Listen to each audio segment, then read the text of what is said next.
Yoga Online, a sua escola virtual.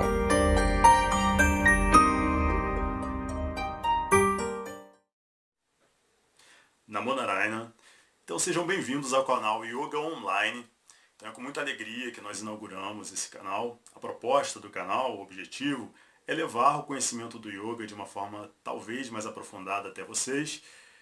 E eu decidi oferecer um curso de mitologia tântrica para que a mitologia ela sirva como pauta para essas discussões mais aprofundadas sobre o yoga e para que esses elementos que pertencem à tradição do yoga possam ir chegando até vocês de uma forma bastante lúdica, agradável, que é via narrativa mitológica, né? Então é muito bom poder falar sobre os contos mitológicos.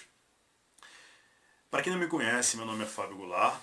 Então eu ministro o curso de formação em Yoga há 10 anos e integro também o corpo docente de outros cursos de formação no Rio, assim como 2 pós-graduações, e esse ano eu contabilizo minha 10ª viagem à Índia.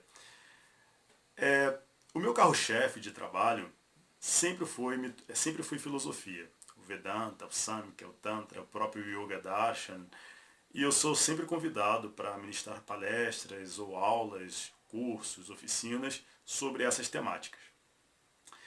Então, nessa primeira videoaula, eu vou começar conceituando primeiramente mitologia, mito, de acordo com a tradição do yoga, e depois eu vou falar sobre um mito que ele fala um pouquinho sobre a origem da difusão do conhecimento tântrico.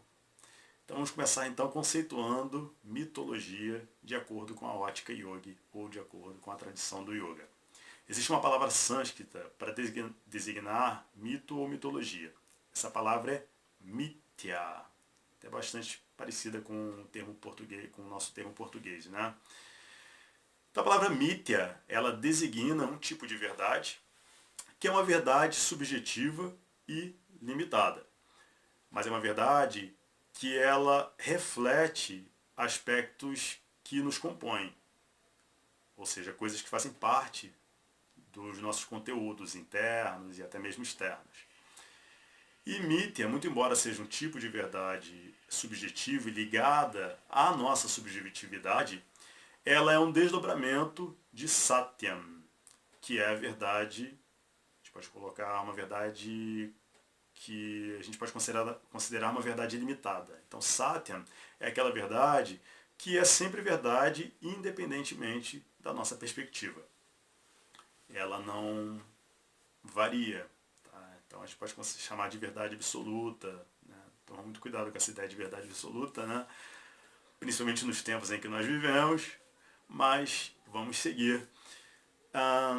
Então mito é a palavra sânscrita que designa mito.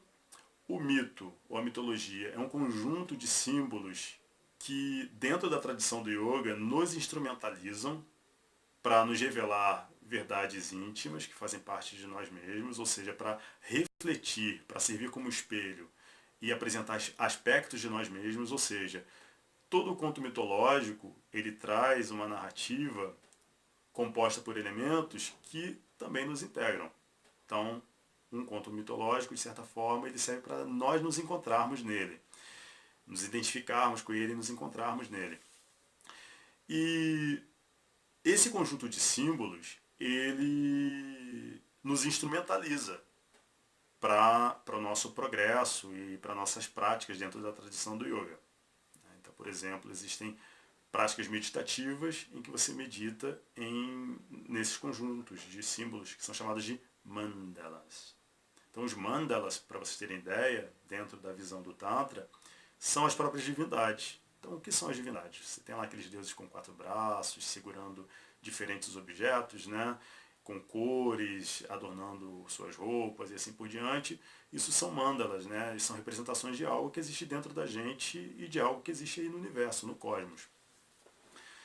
Bom, em primeiro lugar, é interessante que a gente entenda que a maior parte desses contos mitológicos, eles estão, digamos que, organizados, sistematizados em antigos manuais chamados Puranas. Os Puranas começam a ser escritos no início da Idade Média. E a palavra Purana significa antigo. Então vocês imaginem textos que já são antigos para a gente, né? Mas cujo objetivo era resgatar e resguardar antigos contos da Índia. Então, esse é o papel dos Puranas. Então, existem os Mahapuranas, que são os principais Puranas, e depois os Puranas, que a gente pode considerar os Puranas menores, né? Mas todos de suma importância. E como são muitos os Puranas, às vezes você encontra um conto com diferentes visões, com diferentes narrativas sobre esse mesmo conto.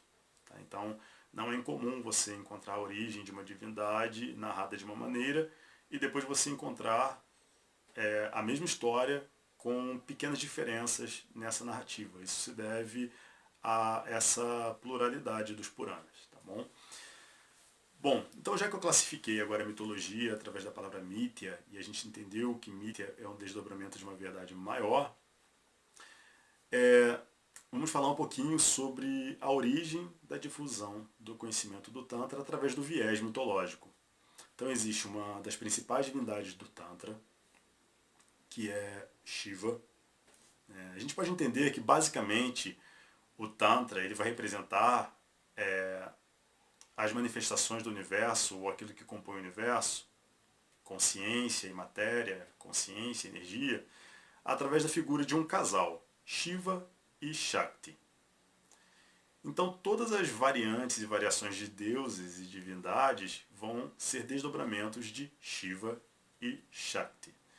Então vou apresentar a vocês hoje uma manifestação de Shiva, uma das principais divindades tântricas, que é conhecida como Bhairava.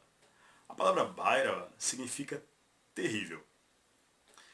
Então, me lembro que a primeira coisa que eu ouvi na minha vida, eu tinha uns 11 anos de idade, sobre mitologia hindu, sobre cultura indiana, foi que existem 3 deuses. Existe uma trindade hindu, composta por um criador, um preservador e um destruidor. Brahma, Vishnu e Shiva, a Trimurti. Curiosamente, esses dias até dando uma aula, eu tive um insight, o meu nome iniciático dentro da tradição do yoga, dado pela minha guru, Swami Satyasangananda, que vive lá em Jharkhand, na Índia, é Trimurti. E muito interessante, eu tive esse insight de que eu ganhei esse nome, sendo que foi a minha primeira lição sobre yoga, minha primeira lição sobre Índia. E somente em 2011 eu fui ganhar esse nome anos depois, né? Eu tinha 11 anos na época quando eu vi essa lição a primeira vez. E a Trimurti, a trindade hindu, né, é formada por Brahma, Vishnu e Shiva. E há uma história em que Brahma e Vishnu eles discutiam sobre qual era a principal divindade entre as 3. E Brahma tentava convencer Vishnu de que ele era superior, de que ele, Brahma, era superior. E ele dizia: olha, Vishnu, eu sozinho eu sou capaz de criar, preservar e destruir. E ouvindo isso, Shiva se manifestou e ele explicou que cada um deles eram imbuídos, eram capazes, né, de desenvolver esse papel de criar, preservar e destruir, mas cada qual assumia ali uma tarefa, né, cósmica, digamos assim, uma função cósmica. E Shiva disse: olha, através dessa perspectiva eu posso me considerar também superior. E aí Brahma gargalhou. Brahma tinha 5 cabeças. E aí uma das cabeças de Brahma gargalhou quando Shiva tentou defender a sua ideia. E Shiva, muito irritado com aquilo, pegou o seu como destruidor, né? Ele pegou o seu tridente, o seu Trishul, e decepou fora essa cabeça de Brahma, que riu, que zombou dele. E isso é muito interessante e muito simbólico, porque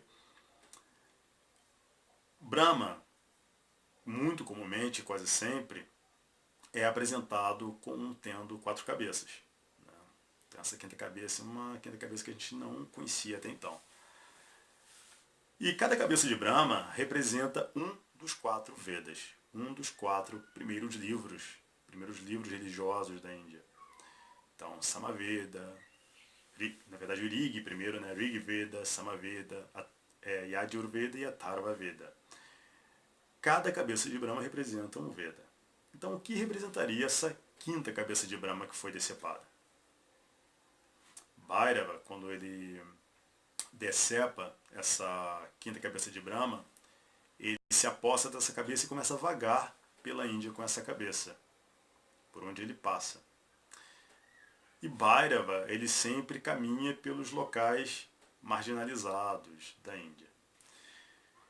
Essa quinta cabeça representa um quinto corpo de conhecimento, que é o Tantra. A quinta cabeça de Brahma, levada pelas mãos de Bhairava por toda a Índia, representa o Tantra. Então Bhairava, ele difunde esse conhecimento Tantra sem fazer qualquer tipo de distinção entre pessoas. Gênero, castas, porque esse é o espírito do Tantra, eu amo o Tantra por isso. E aí uma democratização do conhecimento espiritual. Inclusive o Tantra fez isso e causou uma transformação social, onde os primeiros professores, que eram considerados letrados e vindos de castas baixas ou até sem castas, começam a ser grandes luminares do Tantra.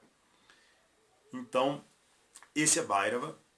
Ele se multiplica em 8 formas, que são conhecidas como Ashta Bhairava, mas sobre isso a gente vai falar em uma próxima videoaula também. E basicamente essa aula foi sobre esses temas, o conceito de mitologia segundo a tradição do Yoga e a difusão do Tantra através da figura de Bhairava. Bhairava é chamado de terrível porque ele representa a consciência suprema no seu aspecto indomável ou indomado. Então nós vamos ficando por aqui e eu já vou me preparar para gravar a próxima videoaula, para disponibilizar para vocês. E convidem seus amigos, participem, interajam comigo através desse canal e até o nosso próximo encontro.